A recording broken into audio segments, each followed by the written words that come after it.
أعوذ بالله من الشيطان الرجيم بسم الله الرحمن الرحيم لا إكراه في الدين قد تبين الرشد من الغي فمن يكفر بالطاغوت ويؤمن بالله فقد استمسك بالعروة الوثقى لا انفصام لها والله سمیع علیم۔ گزشتہ سے پیوستہ آیات میں اللہ رب العزت نے مسئلہ جہاد کو بیان کیا۔ اگر تم خدائے پاک کی زمین پر خدائے پاک کے قانون کو نافذ کرنا چاہتے ہو تو اس کے لیے جان کی قربانی ضروری ہے۔ اس کے بعد اللہ رب العزت نے مسئلہ انفاق کو ذکر کیا۔ جو بندہ خدا کے دین پر اپنا مال خرچ کر سکتا ہے وہ بندہ راہ خدا میں جہاد بھی کر سکتا ہے۔ پھر آیت الکرسی کے اندر اللہ رب العزت نے اس مسئلے کو بیان فرمایا جس مسئلے کے خاطر جہاد کیا جاتا ہے، یعنی مسئلہ توحید۔ اب اگلی آیت کے اندر اللہ رب العزت دین اسلام کی حقانیت اور صداقت کو بیان فرما رہے ہیں کہ دین اسلام کی حقانیت، صداقت یہ مضبوط دلائل سے ثابت ہے۔ اب کسی پر زبردستی کر کے اس کو دین میں داخل نہ کرو، بلکہ زبردستی اس چیز پر کی جاتی ہے جو ناپسندیدہ ہوتی ہے، اور دین تو پسندیدہ ہے، نفع بخش ہے۔ سلیم الطبع انسان تھوڑا سے اگر اپنے عقل کو استعمال کرے، غور اور فکر کرے تو دین اسلام کا سمجھنا اس کے لیے آسان ہوگا۔ تو فرمائے لا اکراہ فی الدین، زبردستی نہیں ہے دین کے بارے میں۔ علماء مفسرین فرماتے ہیں کہ یہاں پر جو لا ہے یہ نفی کے معنی میں نہیں ہے بلکہ نہیں کے معنی میں ہے۔ لا اکراہ ای لا تکرہوا فی الدین، تم زبردستی نہ کرو دین کے بارے میں۔ یہ آیت کریمہ حسین انصاری رضی اللہ تعالیٰ عنہ کے بارے میں نازل ہوئی ہے۔ حسین انصاری رضی اللہ تعالیٰ عنہ آپ صلی اللہ علیہ وسلم کی خدمت میں حاضر ہوئے اور عرض کرنے لگے، اللہ کے رسول میرے دو بیٹے عیسائی ہیں، یعنی کافر ہیں، اور میرا دل یہ بڑا ہی ناپسند کرتا ہے کہ میرے بیٹے کافر ہو۔ اگر آپ مجھے اجازت دیں تو میں ان پر زبردستی کر کے انہیں دین اسلام میں داخل کروں۔ تو اللہ رب العزت نے نبی کے جواب دینے سے پہلے یہ آیت کریمہ نازل فرمائی، لا اکراہ فی الدین ای لا تکرہوا فی الدین، زبردستی کر کے کسی کو دین اسلام میں داخل نہیں کیا جا سکتا ہے، کیونکہ دین ایک اختیاری چیز ہے۔ دنیا دار المحن، دار الامتحان ہے۔ اللہ نے بندے کو اختیار دیا ہے، اور قیامت کے اندر جزا اور سزا جو ملے گی وہ بھی اختیاری افعال پر ملے گی، غیر اختیاری افعال پر نہیں ملے گی۔ تو جس بندے نے اپنے اختیار سے دین اسلام کو سینے سے لگایا اسے جزا بدلہ ملے گا، اور جس نے اپنے اختیار سے کفر کو پسند کیا اسے سزا ملے گی۔ تو اصل مطلب آیت کا یہ ہے کہ جو کافر ہے ان پر زبردستی کر کے ان کو دین اسلام کے اندر داخل نہیں کیا جا سکتا۔ یہ آیت کریمہ ان آیات کے خلاف یا معارض نہیں ہے جن آیات کریمہ کے اندر اللہ رب العزت نے جہاد اور قتال کا حکم دیا ہے۔ جہاد اور قتال تو اس لیے کیا جاتا ہے کہ خدائے پاک کی زمین پر خدائے پاک کا قانون نافذ ہو جائے، اگر اس قانون کے نفاذ کے اندر کوئی رکاوٹ پیش آتا ہے، کوئی ظالم آتا ہے، کوئی بدماش آتا ہے، تو اس کے سر کو قلم کیا جائے اور اس دنیا کے اندر نظام اسلام اور امن کو قائم کیا جائے۔ دوسری بات یہ ہے کہ اس آیت کا لوگ بہت ہی زیادہ غلط مطلب استعمال کرتے ہیں۔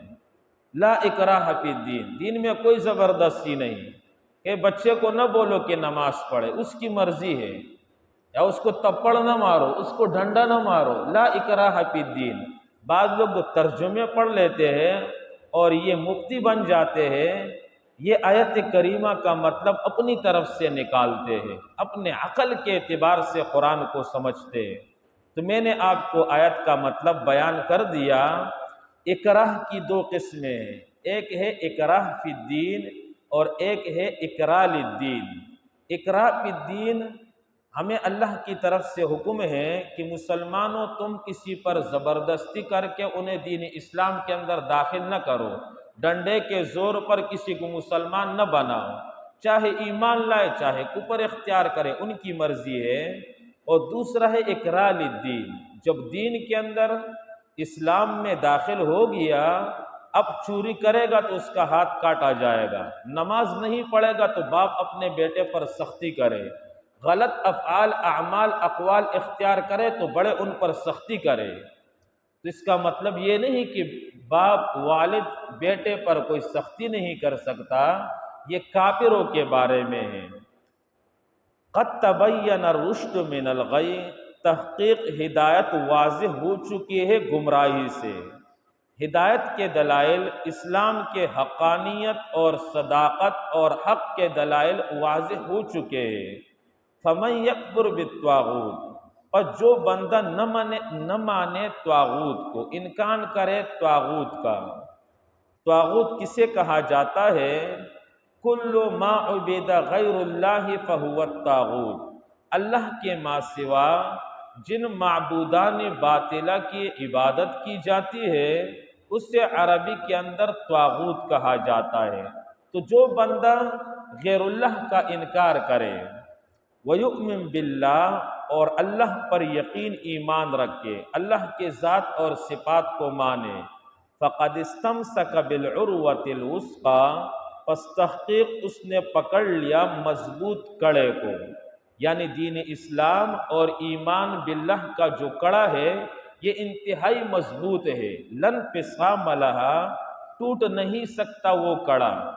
ہاں، مسلمان کے غفلت کی وجہ سے وہ کڑا ہاتھ سے چھوٹ سکتا ہے لیکن ٹوٹ نہیں سکتا۔ واللہ سمیع علیم، اللہ کریم خوب سننے والا ہے بندوں کے اقوال کو، علیم خوب جاننے والا ہے بندوں کے باطنی احوال کو۔ اللہ ولی الذین آمنوا، اللہ کام بنانے والا ہے، اللہ دوست ہے ان لوگوں کا جو ایمان لائے۔ یخرجہم من الظلمات الی النور، نکالتا ہے اللہ کریم ان کو تاریکیوں سے نور ایمان کی طرف۔ ظلمات جمع لے کر آئے، نور واحد لے کر آئے، کیونکہ ایمان ایک چیز ہے اور کفریہ شرکیہ بدعیہ اعمال بہت سارے ہیں، اس لیے ظلمات جمع لے کر آئے۔ تو اللہ کو جو اپنا دوست بنائے تو اللہ تعالیٰ ان کو شرک کی تاریکیوں سے، کفر کی تاریکیوں سے، بداعمالی اور معاصیوں کی تاریکیوں سے نکالتا ہے الی النور، نور ایمان کی طرف۔ والذین کفروا اولیاؤہم الطاغوت، اور جو منکر ہے اللہ کی وحدانیت، رسول کے رسالت کے، اولیاؤہم الطاغوت، ان کے دوست ہے شیطان۔ یخرجونہم من النور الی الظلمات، نکالتا ہے وہ شیاطین ان کو نور ایمان سے کفر اور معاصی کی تاریکیوں کی طرف، یعنی اللہ دین اسلام کی دعوت دیتا ہے۔ واللہ یدعو الی دار السلام، اللہ دین اسلام کی دعوت دیتا ہے کہ دین اسلام قبول کر لو، اور شیاطین بندے کو کفری یا وسوسے قلب کے اندر ڈالتا ہے، کفری یا دعوت دیتا ہے۔ اولئک اصحاب النار، یہی لوگ آگ والے ہیں، یعنی جو شیطان کے دوست ہیں۔ ہم فیہا خالدون، یہ اس جہنم کے اندر سدا رہیں گے، ہمیشہ رہیں گے۔ تو اللہ رب العزت نے اس آیت کے اندر یہ بات سمجھائی کہ جو اللہ کی وحدانیت پر ایمان لائے، اللہ کے ساتھ اپنے تعلق کو مضبوط بنائے، تو اللہ تعالیٰ ان کو ظلمات سے نور کی طرف لے کر آتا ہے، اللہ ان کے بگڑے ہوئے کام بنا دیتا ہے۔ اور جو ایمان کو چھوڑ کر کفر اختیار کرے، یہ شیاطین کے دوست بن جاتے ہیں۔ تو گویا کہ دو راستے ہیں، ایک ہدایت کا راستہ، صراط مستقیم کا راستہ جو سیدھا چلتا ہے اور رحمان سے ملتا ہے، یہ رحمان کا راستہ ہے اور آگے جا کر جنت میں پہنچتا ہے۔ دوسرا راستہ شیاطین کا راستہ، نفس کا راستہ اور غلط راستہ ہے جو آگے جا کر شیطان اور جہنم پر ختم ہوتا ہے۔ اس لیے اللہ تعالیٰ مجھے اور آپ کو سمجھا رہے ہیں کہ اپنے ایمان کو مضبوط کرے، اللہ کے ساتھ تعلق بنائے۔ اللہ کریم مجھے اور آپ کو قرآن پاک صحیح طریقے سے سمجھنے، اس پر عمل کرنے کی توفیق نصیب فرمائے۔ لا اکراہ فی الدین، زبردستی نہیں ہے دین کے بارے میں۔ قد تبین الرشد من الغی، تحقیق واضح ہو چکی ہے ہدایت گمراہی سے۔ فمن یکفر بالطاغوت، پس جو انکار کرے معبودان باطل کا، جو انکار کرے طاغوت کا، وَيُؤْمِن بِاللَّهِ، اور ایمان لائے اللہ پر، فَقَدِ اسْتَمْسَكَ، پس تحقیق اس نے پکڑ لیا، بِالْعُرْوَةِ الْوُثْقَىٰ، مضبوط کڑے کو، لَا انفصام لَهَا، نہیں ہے ٹوٹنے والا وہ، وَاللَّهُ سَمِيعٌ عَلِيمٌ، اور اللہ کریم خوب سننے والا ہے بندوں کے اقوال کو، علیم خوب جاننے والا ہے بندوں کے باطنی احوال کو۔ اللہ ولی الذین آمنوا، اللہ جل جلالہ کام بنانے والا ہے ان لوگوں کا جو ایمان لائے۔ یخرجہم، اللہ کریم نکالتا ہے انہیں، من الظلمات الی النور، تاریکیوں سے، الی النور، نور ایمان کی طرف۔ والذین کفروا، اور جن لوگوں نے انکار کیا، اولیاؤہم الطاغوت، ان کے دوست ہے شیاطین سرکش۔ یخرجونہم، نکالتے ہیں وہ شیاطین ان کافروں کو، من النور، نور ایمان سے، الی الظلمات، کفر شرک کی تاریکیوں کی طرف۔ اولئک اصحاب النار، یہی لوگ آگ والے ہیں، ہم یہ کافر، فیہا، اس جہنم میں، خالدون، ہمیشہ رہیں گے۔